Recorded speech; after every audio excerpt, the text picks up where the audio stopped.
Hi, I am Jackie Cummings Koski, author of the book F.I.R.E for Dummies, and also your co-host here on Catching Up to F.I.R.E.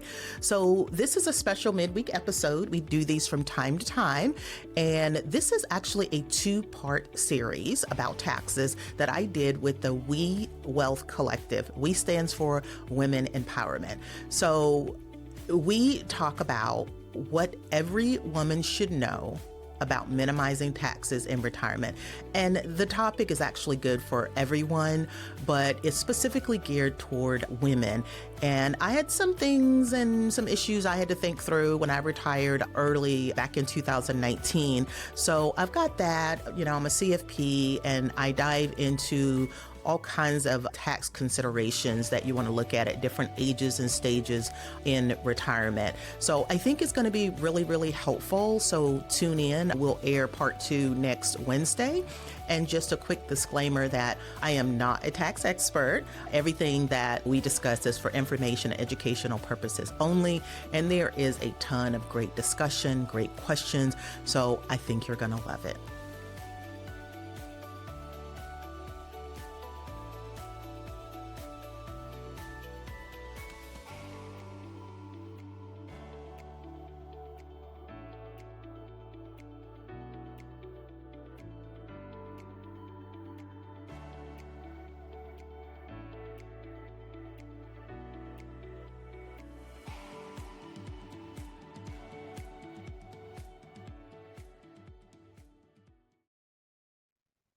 All right, we are rocking and rolling. Thank you, ladies, for joining us. Good morning. We are excited to have our second Insight session, Saturday session here. And today we have a special guest, Jackie. I don't know if anybody doesn't know who Jackie is, but Jackie Cummings Koski. She has written 2 books. So she has shared her story of reaching F.I.R.E in her book in her 40s, making less than 6 figures. And then even after overcoming poverty, divorce, single motherhood, she officially retired from her corporate job in 2019. And now she's doing her dream of financial literacy to where she has business there. She also has a second book, award-winning book, Money Letters to My Daughter. And then, of course, the F.I.R.E with Dummies. And then you guys may know her mostly from her podcast. So she co-hosts the podcast Catching Up to F.I.R.E, which I think has grown tremendously in the last even year. And for anybody who's not aware of what Catching Up to F.I.R.E is, it focuses on the late starters in their journey to financial independence. And Jackie's been featured all over the place in the Rachel Ray Show, CNBC, and she is also a certified financial planner and an accredited financial counselor. So she's got some credentials. We are excited to have her here, and she is here sharing her story and her knowledge with us. And so give a good round of applause to Jackie. Good morning. And Jackie, it's all yours. Thank you, guys.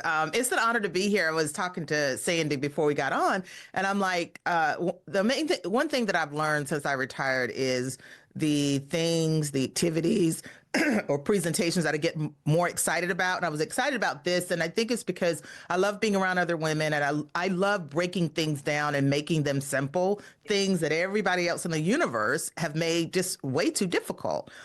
And the other thing I wanted to point out was, so I retired at the end of 2019. I'll talk a little bit about my journey, but this will mostly be focused on you and just some common tax issues to consider, and we'll talk through those.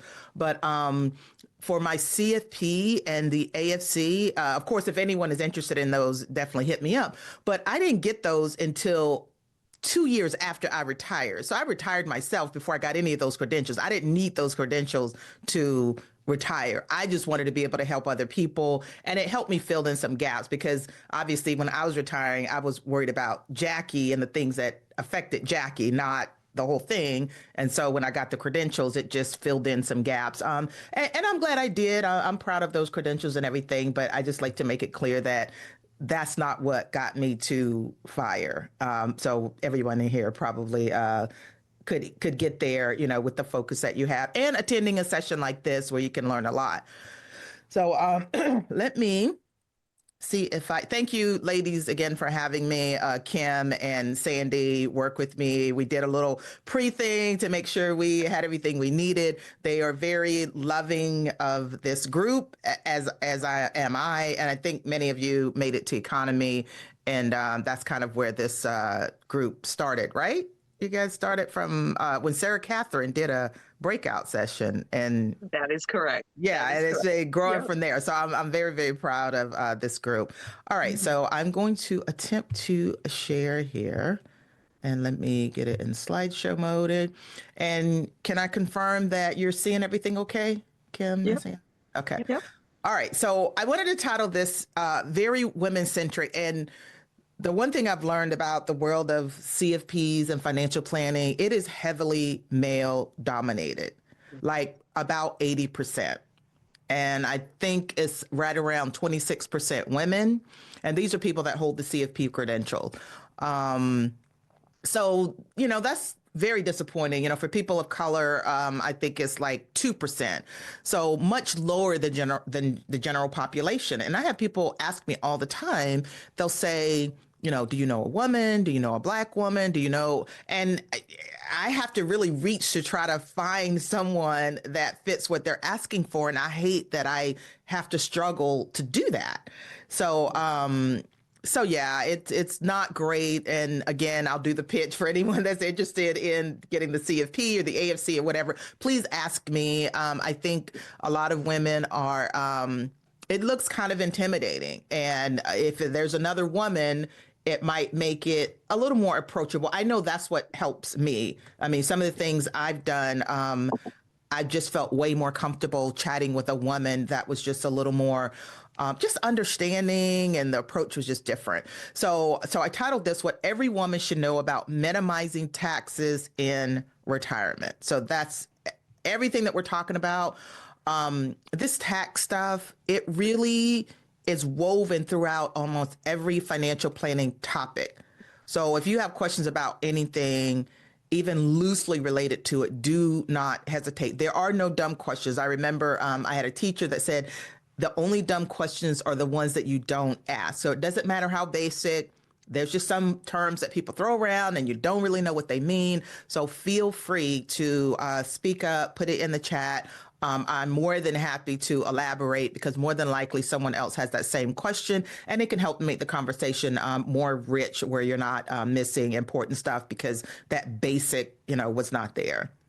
So just the disclaimer, especially talking about taxes, I'm not a tax expert.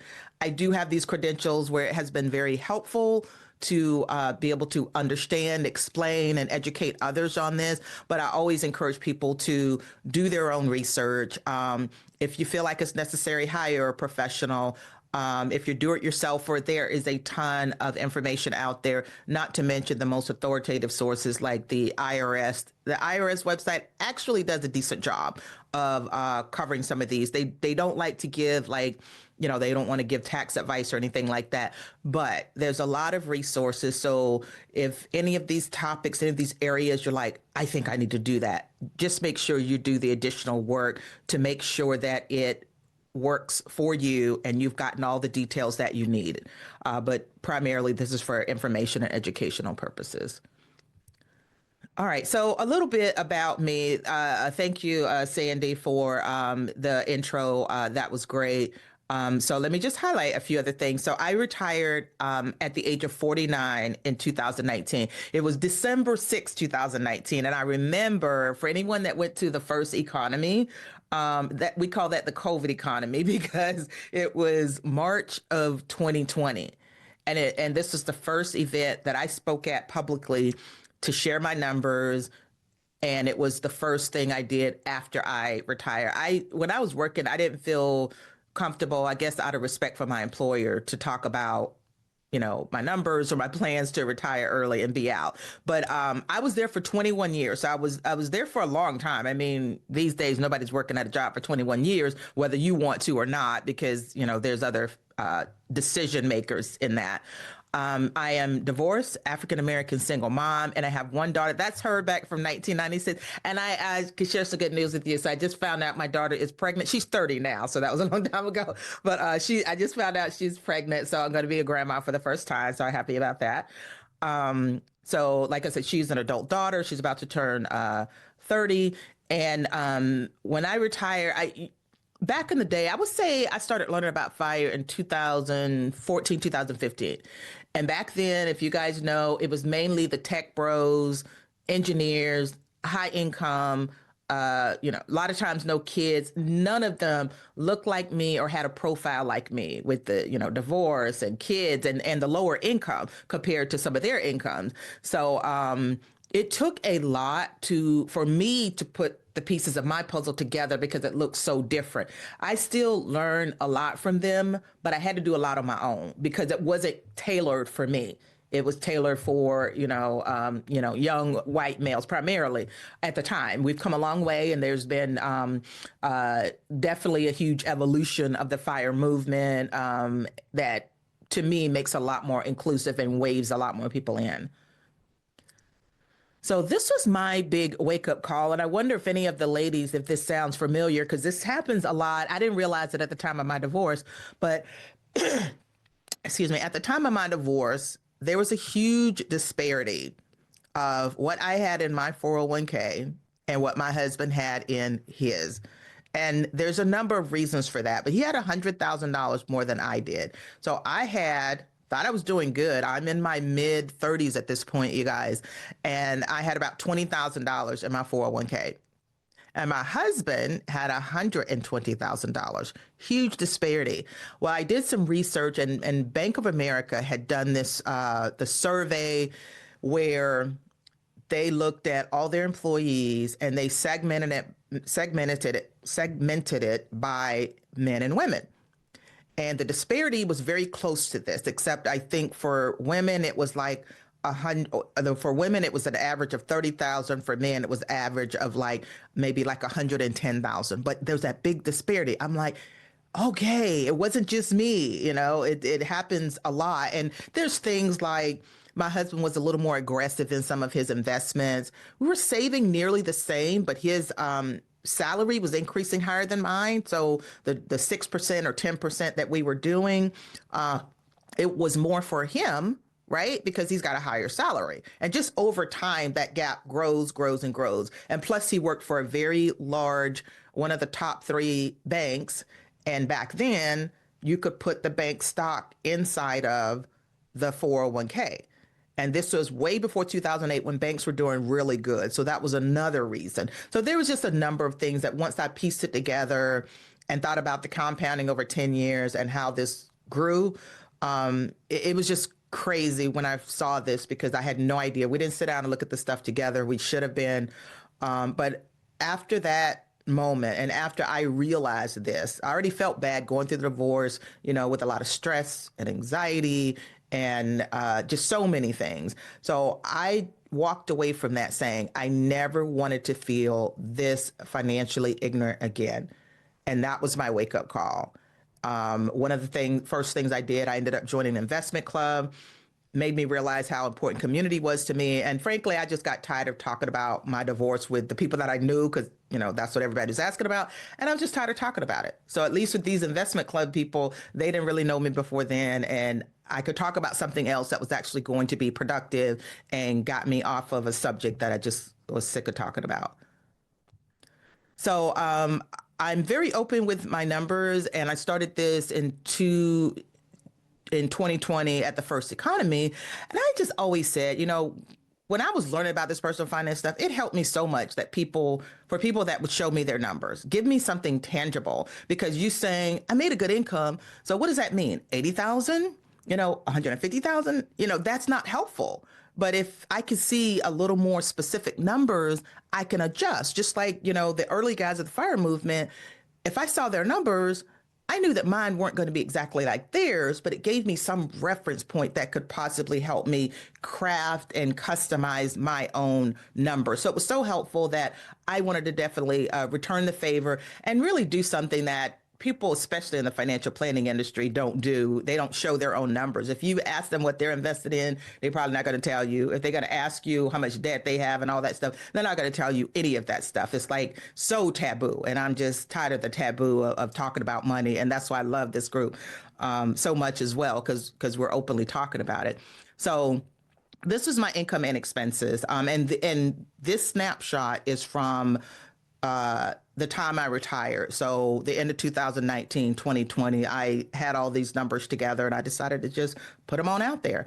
So my salary was about $80,000 and that was my gross income. All I did was go to my Social Security earnings statement and it will show you what you've earned. So I took the last 10 years before I retire and I took the average. On the high end, I think I got up to like maybe mid 90s.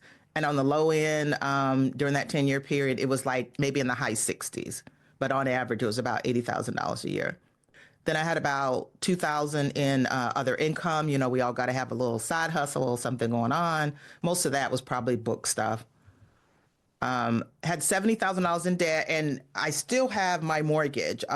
This was something that sometimes a little controversial, or there's always this big debate, and I don't think it should be a debate. I think people should do what makes them feel comfortable as long as they have done their research and they have done it mindfully. So having such a low mortgage interest rate, I proactively decided not to pay off my mortgage. And, we've been in interest rate environments of, 6%, 7%, 8%. So, this turned out pretty good, but it didn't bother me to have that debt. If having the debt bothers you and it keeps you up at night, you should definitely pay it off, even if it's 0%, because your peace of mind is worth way more than, this decision. And, for me, it didn't represent a huge amount of my money. So I decided to keep that. Now that mortgage is down to probably more like $40,000. So it's almost paid off. I just want to pay it off as agreed.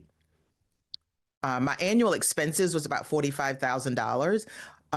If you're in New York, that probably sounds ridiculous. If you're in San Francisco, it probably sounds ridiculous, but that's okay. Usually it's scaled. So you see my income was really not that great. But then again, my housing expenses weren't that great. My overall expenses weren't that high. So $45,000, and I am not even the greatest budgeter. For me to figure out what my expenses were, I just backed into it. I said, okay, this is my salary. This is how much I pay in taxes. This is how much I'm saving. So the rest, that's what my expenses are. That's how I did the math. So my FI number is just 25 times my expenses. So you just take 45,000, you multiply that times 25, and you get a little over $1 million. Mentally, I still was not ready to retire when I hit that number. I grew up in poverty, raised by a single dad with 6 kids. So I just mentally felt like I needed a little bit more of a cushion. So I finally retired, back in 2019 at 30 times my expenses because I wanted more of a buffer. And I didn't even include Social Security in my numbers. So now that I realize that Social Security will be there in some form or fashion, that's sort of my backstop. So the thing I want to point out here is that even though I was making $80,000 a year, I was only spending 45. So you guys probably all know how important it is to create that gap. But I share this with even young audiences, high schools and college students, where they sometimes don't really understand how important that is. So next, this is my savings and investing. So I started at 10%. Sarah Catherine started this group. She wrote that book, But First Save 10. So at least when I was married and I had only accumulated the $20,000, at least I was saving something. So when I woke up after my divorce, I had something. I was not starting at zero. So started with 10%. By the time I woke up, I'm like, wait a minute, what was I doing with all this other money that I had? I could have been doing the 40% savings rate, or at least I could have been sliding up that way a lot sooner if I knew what to do. I just didn't know what to do. So what kind of fell under that 40% savings rate was I was maxing out my 401k, 19,000. I was getting a generous company match. If I put in 7%, they put in 9%. And then I was maxing out my Roth IRA. And these are numbers based on 2018. I was maxing out my health savings account. I found out you could invest in that. And then I was a member of an investment club that I mentioned, and I was putting about $2,000 in there. So for these savings numbers, the really big takeaway is the fact that I started at 10%. So at least I was doing something. So if I when I talk to a lot of people, they'll say, yeah, I don't have near enough saved for retirement. And I ask them, well, are you doing anything? And usually they're at least doing the 401k. So that is helpful. It means that you're not starting at zero. All that adds up. And with compound growth, that makes a difference. So I was able to move that to a 40% savings rate. So even in the early days when I thought I could save nothing, if you save a little bit, no matter how small it is, even if it's $5 a month, at least it's something, and it starts to build that savings muscle and you get used to it. So as you make more, you'll save more. And this was how my net worth broke out at the time. You saw most of my money was going into my 401k. So that was over half of my net worth when I retired. Then traditional IRA, that was about 15%. The next biggest was my HSA, my health savings account. Sometimes we do things right when we have no idea what we're doing. But I started saving and investing in my 401k or my HSA as soon as my company started offering them. And I was mainly going for the lower premium because high deductible health plans, they typically have a lower premium. In my case, it was a much lower premium. And that was my goal initially. And then I thought, oh, wow, this does roll over from year to year, what I put in my HSA. So right now, even with the market downturn since the beginning of the year, my HSA is over $200,000. So that's always been a big chunk of my net worth. And I'll talk a little bit more about that for you guys. And then my home equity, Roth IRA, money in the investment club, and then a car that was paid off. So this is kind of how my net worth breaks out. Some people don't include their home or their car, but I kind of like to see everything. So this is how it broke out for me. So you can just take a quick little look at this and realize that what about taxes? Am I going to pay early withdrawal penalties? What am I going to do about my tax situation? Because whatever you see here, in 7 years, it could easily double. And by the time I hit 75, where I got to take required minimum distributions, that might become a problem.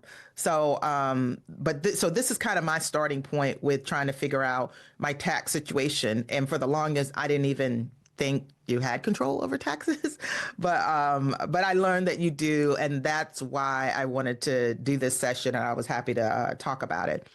So these are some of my tax considerations, and we're going to do something similar for all of you guys as well. So prior to 55, these are the things I had to think about, or these are the things that was on the table. All right. Roth conversions, right? You guys had a session on that. We hear that buzzword all the time, and I'll talk a little bit more about that. For anyone that's under the age of 50, I don't think it is as a big issue as, say, the baby boomers that are retiring right now that are in their 60s and 70s. Then the mouthful, this word that's a mouthful, 72T SEPP. I'll talk a little bit about that, break that down. It's put out there to be way more difficult than it needs to be. I set one up at the end of last year, found an expert, had him on the podcast. So I feel so much better about these are substantially equal periodic payments. You set it up with a traditional IRA and you avoid the 10% penalty. Then my ACA subsidies, that was a big tax consideration because I'm getting near the maximum subsidy that you can get with ACAs. But that means that my adjusted gross income, which is what the ACA subsidies are based on, I have to watch that. So I had to be careful with my 72T. I have to be careful with Roth conversions. And then my HSA has been it's been helpful. Before I retired, I was still contributing to an HSA, but since 2020, since I retired, I have not been on a high deductible health plan, and because I can get a really good one with a good subsidy on the ACA, but I can use my HSA to make distributions if I need to that are tax free, that don't count towards my income when I'm looking at ACA subsidies. And then I get a little bit of earned income. So, when you retire young, I think the thing that's not talked about near enough is the fact that you have human capital. And the 75-year-old can't say the same thing in terms of being able to go back to work or doing, a job or trying to run a business. It's just less likely. But when you're much younger, count that earned income, whether it's, mine was from, 1099, like, I technically have a little business that, I can, take a lot of, tax deductions, for the business. And it doesn't add up to be a whole lot. I still have to make withdrawals from my retirement accounts, but that's something to keep in mind too. The other part is after 55 or between 55 and 65. So I turned 55 December of last year. So Roth conversions, a lot of these are the same, but Jackie, still yeah. sorry to interject. Before you go on, there's a Yeah. couple of questions in the chat box. Can you Okay. step back to the slide that shows your holdings? I think folks Yeah. visually would like to understand what of that is taxable versus non-taxable. Oh, my net worth. Okay. Yeah. Yes. Let's go back to that. Okay. Is this the slide? Is this the right one? Yes. It Okay. is, and it's we don't see a brokerage account. So we were just wondering if all of your money is in any of these buckets and not in a taxable brokerage account. Okay. Very, very smart. So if I had one regret that I have, and if I could go back and do something different, I would put more money in a brokerage account. So I did. So, and this is the point I was trying to make. Like when I was retiring early, I was thinking about Jackie. And when I went on to get my CFP, it did broaden my horizon a little bit more. And one of those things is, having a brokerage account. Now, my investment club, that was about $30,000 to $40,000. That is all brokerage account money. It's after tax money, but that ran out, right? I had a little, it wasn't even enough to show on here, but I had a little bit of company stock. I work for a company. We didn't even get a discount on the stock. Most big companies, they will publicly traded big companies. They'll offer 15% discount on stock. I didn't get a discount on the stock, but I did do it because, again, that savings habit with it being automated and all of that. So I had a little bit of that too. I don't know. That might have been like 20,000, probably less than that. So that was it. So that is the deficiency here. Having a brokerage account is very, very powerful when you retire early. So when I show you the list of tax considerations that you should consider, a brokerage account kind of flows through almost every single phase. That is one thing I wish I would have done differently. Yeah. Any other questions on this one? So is this your today net worth, or is this a glimpse of when you retired? This is when I retired. So this is a snapshot, probably, I really was doing this work like at the end of 2019. So this would have probably been, I wanted to take the snapshot from the time I actually retired. So this is what this reflects. Now, my net worth today, just to give you an idea. So when I retired, I think my net worth was right at 1.3 million. And so now today, well, the last time I updated my net worth was January, so I'm scared to look at it again, right?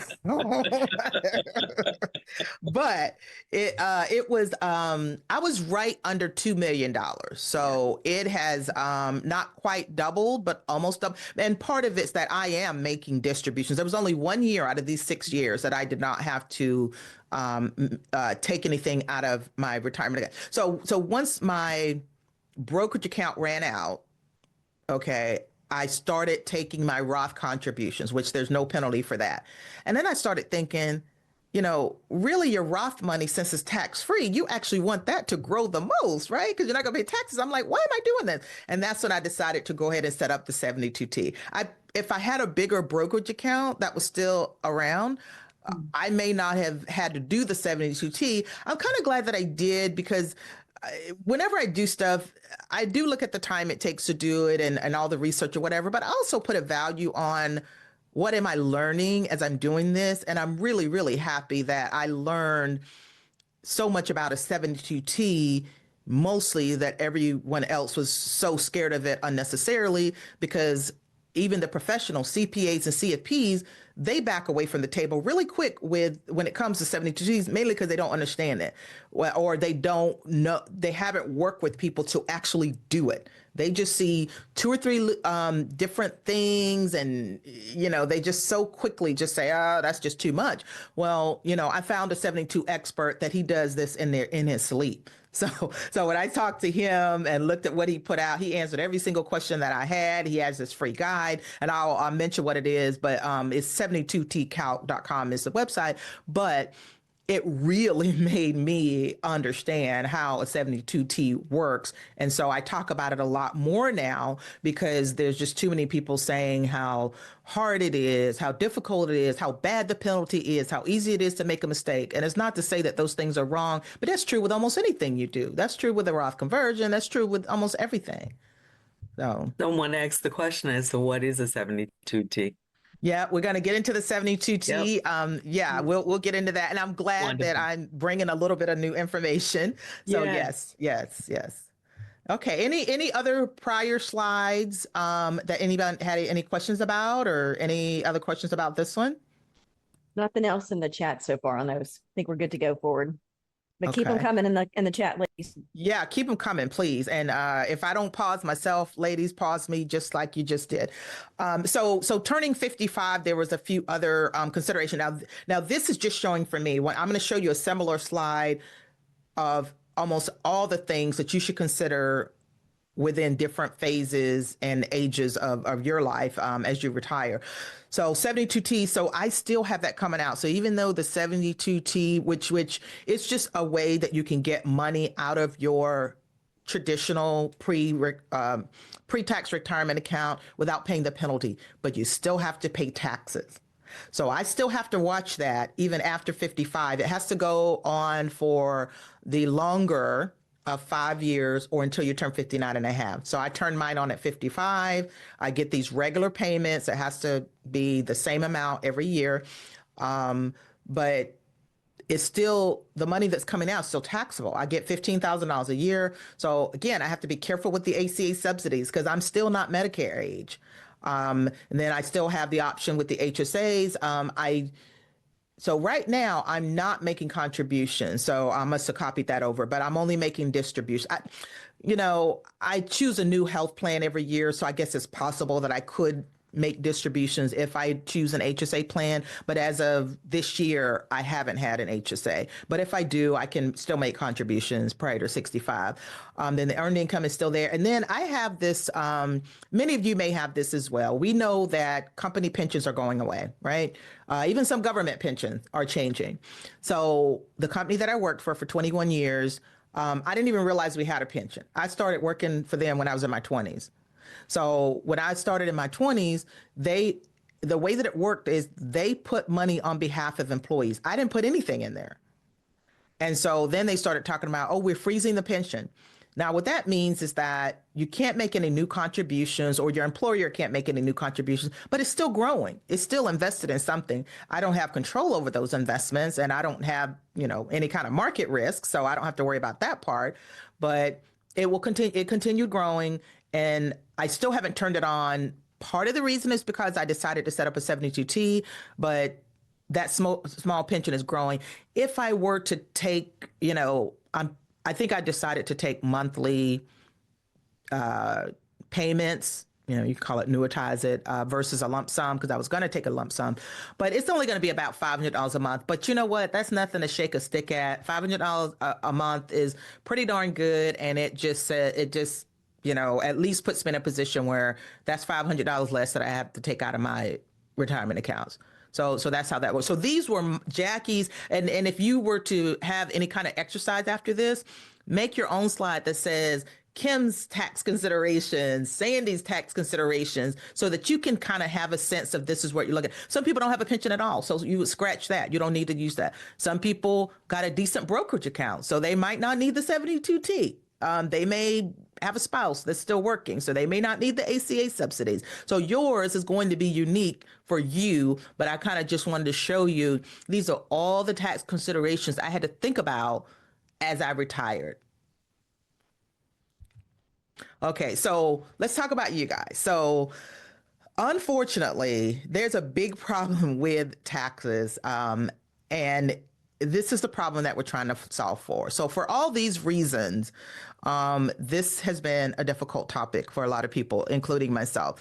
So, you got complexities with the US tax system. Okay, I don't know if anyone's ever printed it out, but if you printed out the tax code, oh my God, it would probably be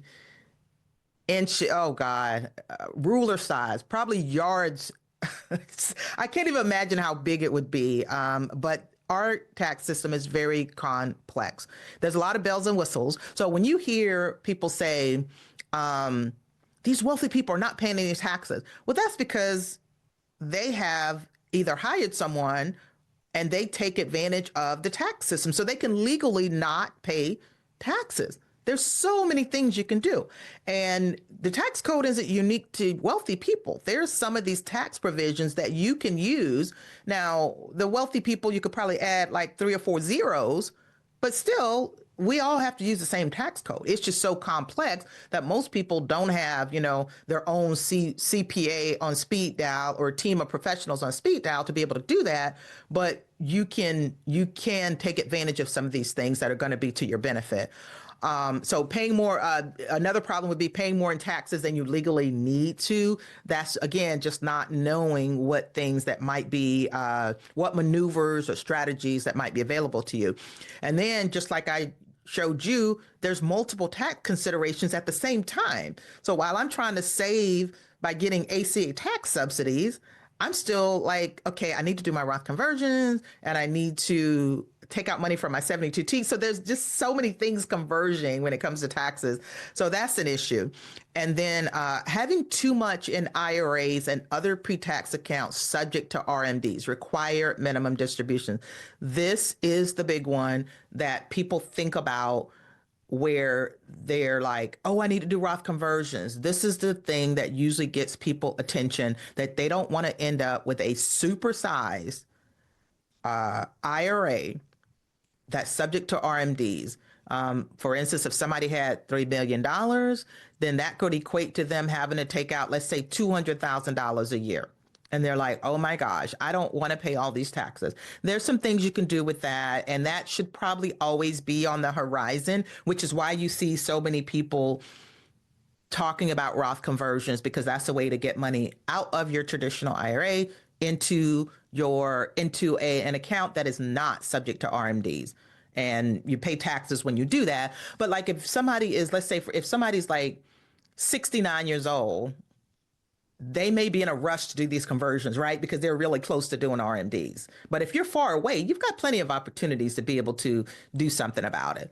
And then understanding which accounts are better to inherit.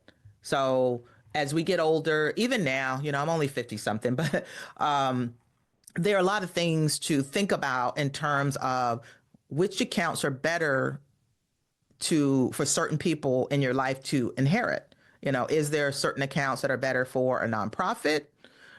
Is there certain accounts that's better to try to spend down versus, leaving it to someone else? So these are all the problems that we have. So our goal today is to give you some answers to some of these problems, to make you feel a lot more comfortable with some of these tax situations and better understand how it applies to you and how it will start to make a difference to your financial life, because almost every financial decision has a tax consideration.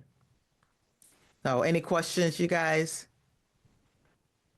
We good to go? Okay. All right. So this is the one slide that we're going to keep coming back to, but it is kind of going to be the outline or the agenda for today.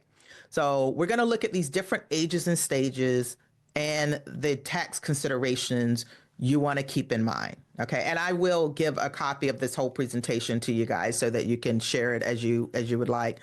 Okay. So pre-55. So these are technical terms, but this is just really early, right? If you're retiring before 55. All right.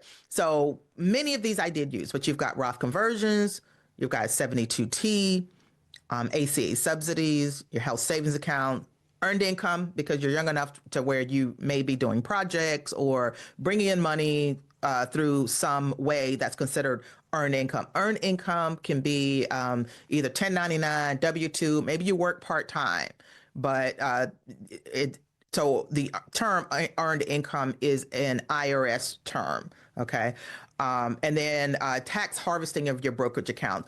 So let me explain the 72T again. I think I mentioned this is basically a strategy, it's included in the IRX code 72T that allows you to take money out of your traditional IRA. You could use a 401k too, but to me that's a little tricky. It's better to do it with an IRA, but it allows you to set up what's called substantially equal periodic payments. That is a mouthful, but the problem that is solving is for someone like me that didn't have enough in a brokerage account. And I wanted to be able to take money out of my retirement account early without paying that 10% penalty. So you do have to make sure that they are equal payments. Like I said, I'll include a resource to learn more about it. But most people have never heard of this. So it is a little known provision.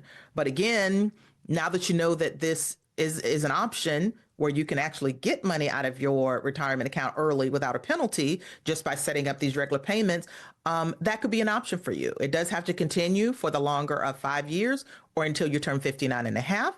So this was I thought about doing this ever since I retired in 2019, but I didn't have to because I still had brokerage money. I had, other money coming in. But last year I'm like, you know what, I think I need to go ahead and set up a 72T. So that's when I decided to do it. So I only have to do it for 5 years because I was 55 when I did it. I have to have it for at least 55, have to have it for at least 5 years. So for me, that's going to be 59 and a half, and the 5 years is going to hit about the same time for me. So the ACA subsidies, that stands for the Affordable Care Act. One of the biggest concerns that people have retiring early is, what are you going to do about health insurance? So the answer to that is, for most people that I know in the F.I.R.E movement, it's go to the marketplace. Even if you don't end up using the marketplace, which is what it's also called, that's okay, but you at least want to do your research. You could go to a insurance broker. They could help you with that. Some people could be member of certain organizations that may offer health insurance. Some people end up using one of the health share ministries, technically not health insurance, but some people use that for their health care. So there's a few other things that people do, but the big deal with the ACA and the healthcare.gov marketplace is that you can qualify for subsidies if your income is long enough or low enough. So when I say income, they go by what's called the modified adjusted gross income. So adjusted gross income is a common term that most of us know. It's on the front page of our taxes, and that's usually a line that you look at. If you look at nothing else on your tax return, you see adjusted gross income. So modified adjusted gross income, for most people, it's almost exactly the same, but I think it makes you back out foreign income and a few other things. So if you're able to get that number low enough, you can qualify for subsidies. And I'm going to just do a little run through just so you guys can take a look at that. But this is a big deal for me because rack rate for the plan that I have, and it's a really good plan. I think it's like $500 deductible, $1,500 max out of pocket. Much better than these high deductible plans I've been having. So I think if I were to not get a subsidy and I would pay rack rate for it, it was $700 a month. And I end up paying this year, it was about $24 a month after the subsidy. So these can represent a lot of dollars. So this is why this is a common option for a lot of people. HSA, the health savings account, I'll include a resource for that, but that's just basically where you have to be on a high deductible health plan to contribute, but the money rolls over from year to year. You don't pay taxes. You normally will hear it referred to as a triple tax savings, which is correct. No tax going in, no tax going out, no tax while it grows. But there's a fourth thing, so I call it the quadruple tax savings. If you have your deductions or if you have contributions taken through payroll deduction, you do not pay Social Security and Medicare. So you don't pay that FICA tax. Another nice little bonus. Earned income is kind of self-explanatory, W-2 or 1099, or if you have a small business. You can't include like income, like dividends or income from investments and things like that. That's not earned income. Earned income is where it's from some type of work that you have done. And the tax harvesting for brokerage accounts. So somebody mentioned this, right? One of the questions was about brokerage accounts. So brokerage accounts are very, very valuable. One, they inherit well. So whatever you put in to a brokerage account, that's considered your cost basis. That's what you're starting with. And then you have the growth. You only pay taxes on the growth while you're living. But if someone inherits it, they don't pay tax on any of that. Not what you put in or the cost basis, and not what it has grown to. So here's a good example. All right. So let's say you have a brokerage account, you put $50,000 in that brokerage account, and 20 years later, it grew to $200,000. Right. So $150,000 of that brokerage account is growth. If you sell everything, you're going to get a $150,000 tax bill. Now, the one plus is that you will pay what's called capital gains tax, which is much lower than regular income tax. Regular income tax today, the Tax Cuts and Jobs Act may expire and this may go up, but today the highest tax bracket is 37%. Okay, that's a lot for income. But this $150,000 worth of growth on that brokerage account, if you sell everything, you're going to get taxed at what's called capital gains, which is much lower. The capital gains is either 0%, 15%, or 20%. So the most you would pay is 20%. Now, 0%, I think you can make up to $48,000 and pay zero in capital gains, okay, if you have no other income. However, after that, I think between $48,000 and I think close to like $300,000 or $400,000 is 15%. And then if you make a lot more, it's going to be 20%. But the most you would pay is 20%. This is why a lot of wealthy people might end up paying less in taxes, because if a big chunk of their money is coming from their investments in their brokerage account, they're paying a maximum of 20% versus the maximum of 37% on regular income. So when it comes to the harvest, I mentioned tax harvesting is because it's another. So tax harvesting, let's talk first about tax loss harvesting. Right now, we're in a really bad down market in a short period of time. So if you have a brokerage account, this does not apply to retirement accounts, not an IRA, not a 401k. This is only for brokerage accounts. So if you sell something at a loss, you can use that on your taxes to offset your income.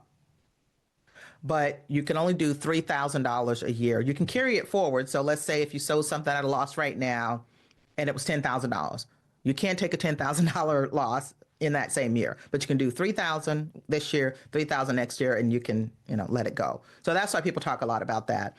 On the flip side, tax gain harvesting, which is not as common, but tax gain harvesting, that's just where maybe you have a really low income year. And let's say your income was like $30,000 that year, taxable income that you have to count on your taxes, right?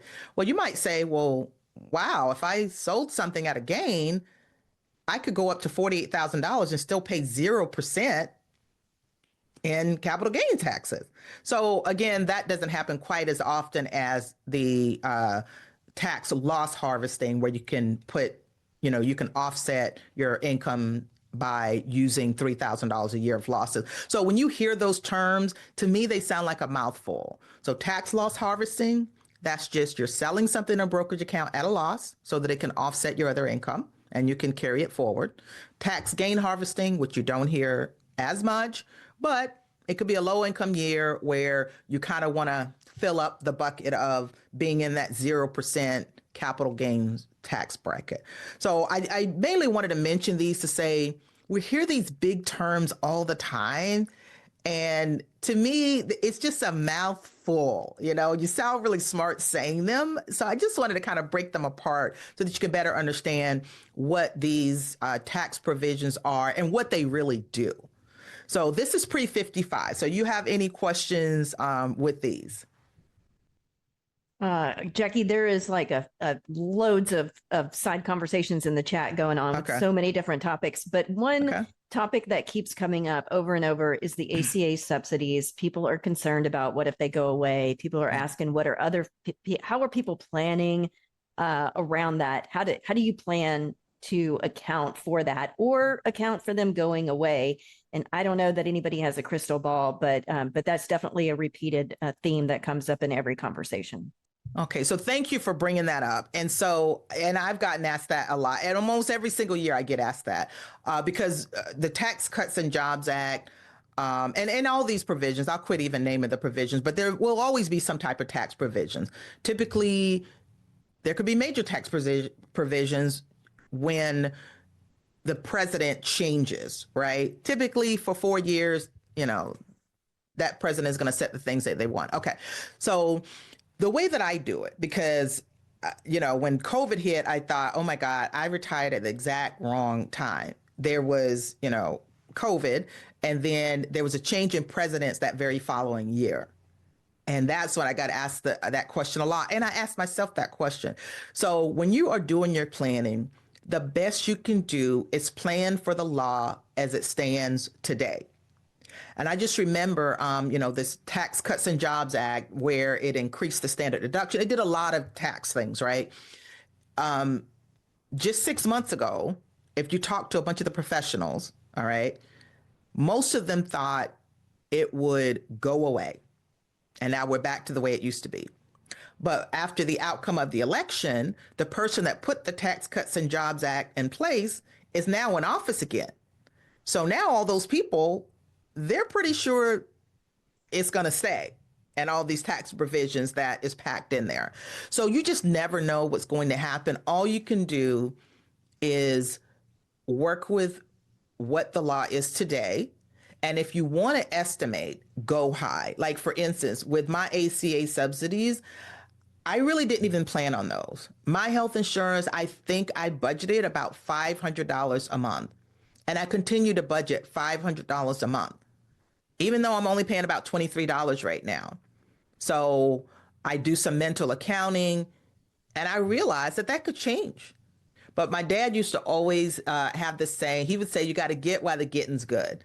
So I don't know when it's going to change, but I've never paid more than $30 a month for my insurance since I retired in 2019.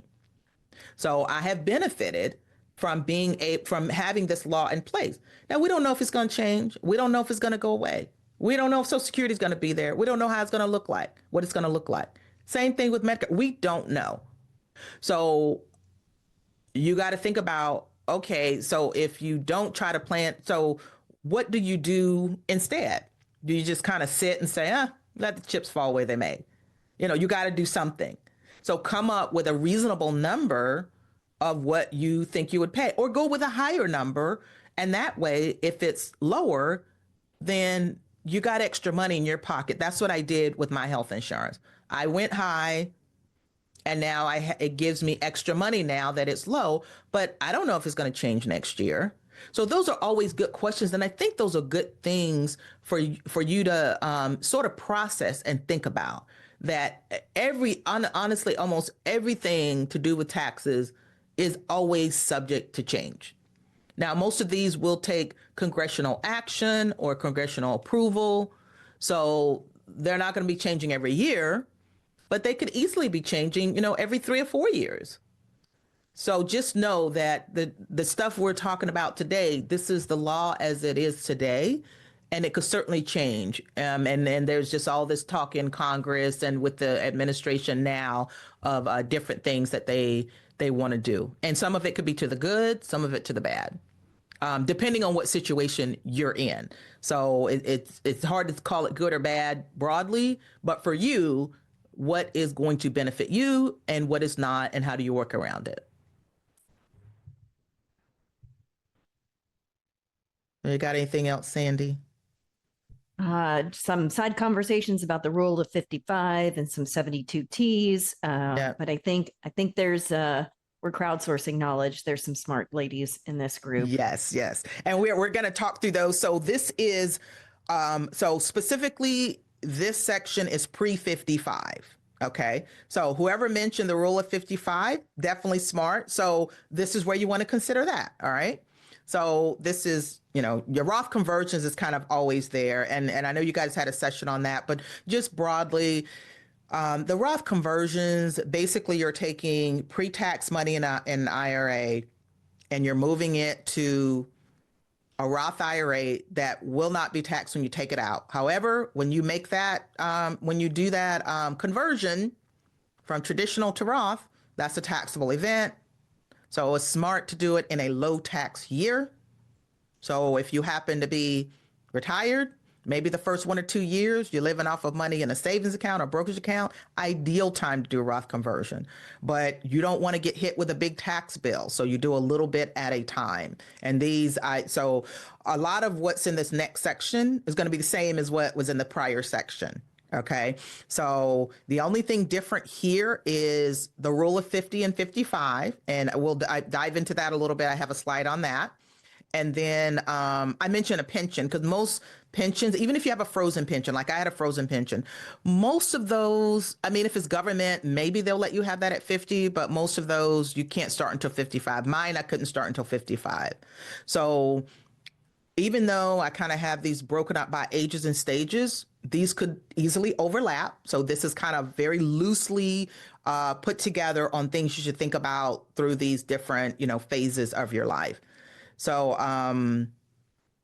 yeah, not much different for 55 and 65, but I'm gonna dive into each of these just a little bit more. But while I had it on here, I just wanted to at least hit some highlights.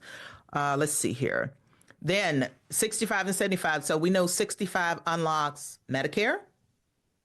I hear a lot of people talking about IRMAA, which is another mouthful, but I have on the next slide, or when I get into this, what it stands for. It's income related monthly adjustment, or something like that. I always get it wrong, but that's the Medicare surcharge is what I call it, easily. Medicare surcharge. If you make too much, you're going to pay a little bit more. But honestly, it's not as bad as you think. It's only a little bit more. And you have to be making like over $100,000 or having $100,000 or more in income. That's for a single person. You have to have more than $200,000 coming in for that to even, touch you. So Roth conversion certainly can still be a consideration there. When it comes to the 60s, that's when I generally recommend HSA distributions. So, I spent 12 years accumulating funds in my HSA, investing it and growing it. But the question is, when do you start paying it down, or when do you start drawing down on it? And I say a good time is when you start Medicare. You can use it for Medicare premiums. You can use it for Medicare Part B and Part D for drugs. And you can use it for all of your out-of-pocket. You can use it for vision, dental, hearing, a lot of things that Medicare doesn't even cover that you might have to come out of pocket. So, now I think at 65, it's a good time to start using it. And, we start to have, the aches and pains and more health issues as we get older. Social Security comes into play. When are you going to take Social Security? 85% of your Social Security check is subject to tax. So if you get $1,000 a month, $850 is subject to income tax. It's not tax-free. Most states do not tax Social Security, but on the federal level, you absolutely are. And most people are taxed these days because the number they used, like if you make over a certain income, the number that they use is it was not adjusted for inflation. I think it's like $25,000. So most people are making more than $25,000 or got that much coming in. So the majority of Americans are taxed on their Social Security. Then earned income always in there. The pension, kind of the same thing, and then tax harvesting. So most of this is the same. The only difference in this phase is the Medicare piece and the Social Security piece, and the recommendation to take HSA distributions if you have an HSA. that's out there. All right, this last one. So before we move on, there's a comment about the HSA distributions here first. Okay. They're not required at any time, right? You don't have to Correct. take them out, right? Correct, which is why they're so valuable, because they are not subject to required minimum distribution. And you don't even need earned income if you're contributing. Of course, after 65, you really can't if you're on Medicare.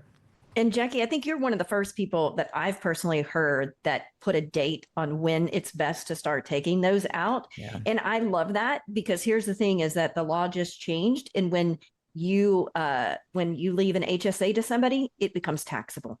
So all Correct. of your pre-tax money that you've saved that you could spend on health and your own self goes away, because now it's a taxable account for whoever inherits it. I was bummed to hear about that one. Yeah, and that is one of the drawbacks. Now, when I see drawbacks, I consider them, planning opportunities. And 75 plus, that is something that's one that I put at the bottom, prepping for inheritances.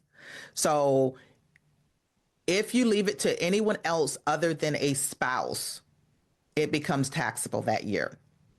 Now, if it is a spouse, which we're all women here, on average, women live longer than men, right? So if your husband passes away before you and he leaves the HSA and you get the HSA, then you're fine, okay? You don't have to worry about that being taxable. But by the time you pass away, you may not have a spouse, or I don't have a spouse currently. So I have definitely had to think about this. So I'm like, okay, I don't like that, right? Just like you, Sandy, I don't like that. And it's definitely not as advantageous as like, an IRA or a 401k or a brokerage account, right? So, what do you do? So what I did, and I don't know if this will work for you, Sandy, but I said, okay, So some of the things so the way that I set up my beneficiaries, because my account has gotten really big. Okay. So my daughter pretty much is getting everything. She's my only daughter. So anyone else that I wanted to have something, let's say my siblings, my niece and nephews, guess what account they're the beneficiary on? That HSA. I think I have 18 different beneficiaries on my HSA. So Fidelity's going to have a lot of fun divvying that out. But also I put charities on there. I've got 3 nonprofits that gets it. Well, nonprofits don't pay any taxes. And because I've got so many people on that account, they're each only going to get, $10,000 or $15,000. So it's not going to change the world. They'll pay regular tax, but do you not want the $10,000? So that's what I decided to do to work around that provision. So almost every problem or issue or thing that sounds like it's not advantageous to you, insert the word planning. Is there any way that you can plan around this that's going to make more sense than another? So when I put prepping for inheritances, that's exactly what I mean, Sandy. There's just certain accounts, like I mentioned, the brokerage account. At 75, I don't really want you taking money out of the brokerage account. Why? Because if you leave it to someone else, they're not going to pay any taxes on that, but you probably will. Especially if you've got a lot of growth. Back in the day, a lot of people were buying like Coca-Cola, like they would have those drip plans, which was dividend reinvestment plans, and they worked for the company like Procter & Gamble. So Procter & Gamble is in Cincinnati, right? So many people, I think Procter & Gamble would give them shares of stock. Well, some of them, they have like 80% of what they have in that account is gains and growth. So when they sell it, they're going to be paying a lot of money. And so, especially if they sell it all at the same time. So that's something to think about. There's the pension again. Okay, so QCDs are qualified charitable distributions. I have a slide on that, so I'll talk more about it. But then you also think about gifting. You can give, I think this year the number is up to $19,000 a year to any single person. You could give it to, if you got 10 grandkids, you can give $19,000 to all 10 grandkids. And this is thinking along the lines of the die with zero concept, that you want to try to give away your money to the people that you want to have them, so you can watch them enjoy it and not hold on to it to the end and you're gone and you can't even see them enjoy it. Is the gift taxable for the recipient? No, it's not taxable on either side.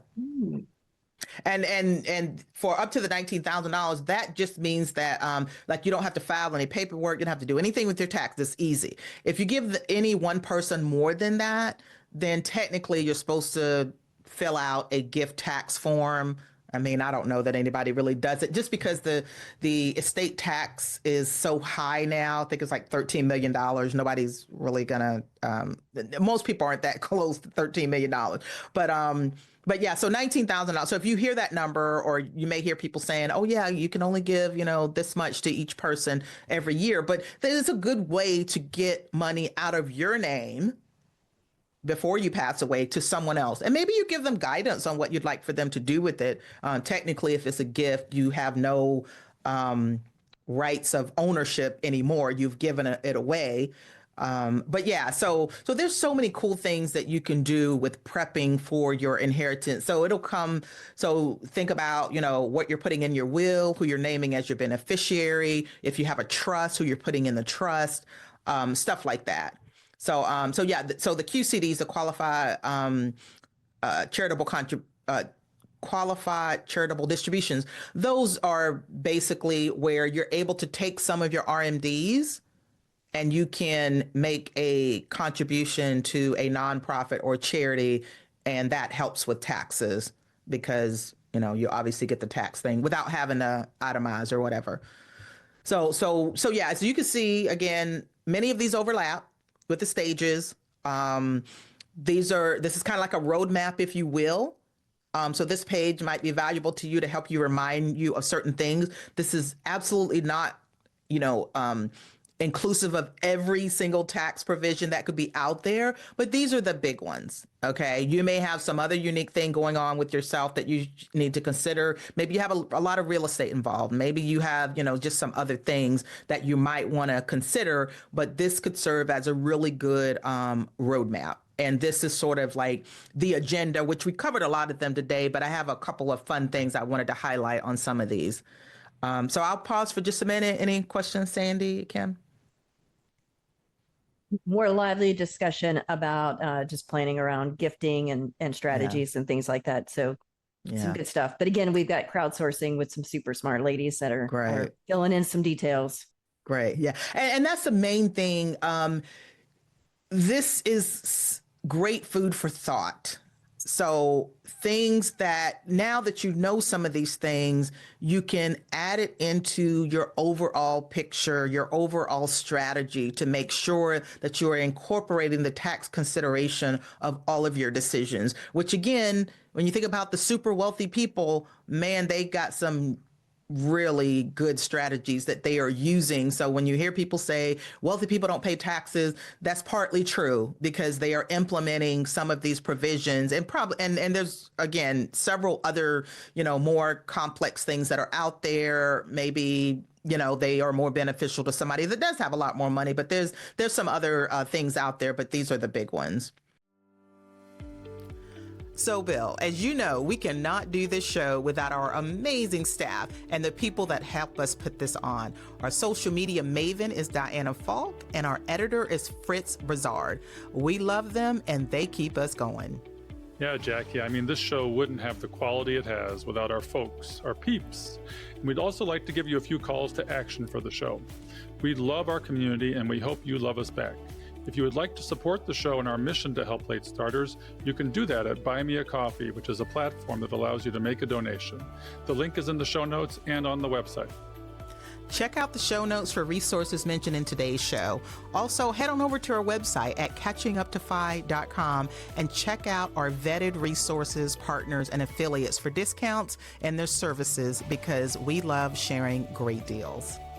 Please share the show with others and head on over to our Facebook community to help us grow. If you prefer video, head on over to YouTube and watch the show there.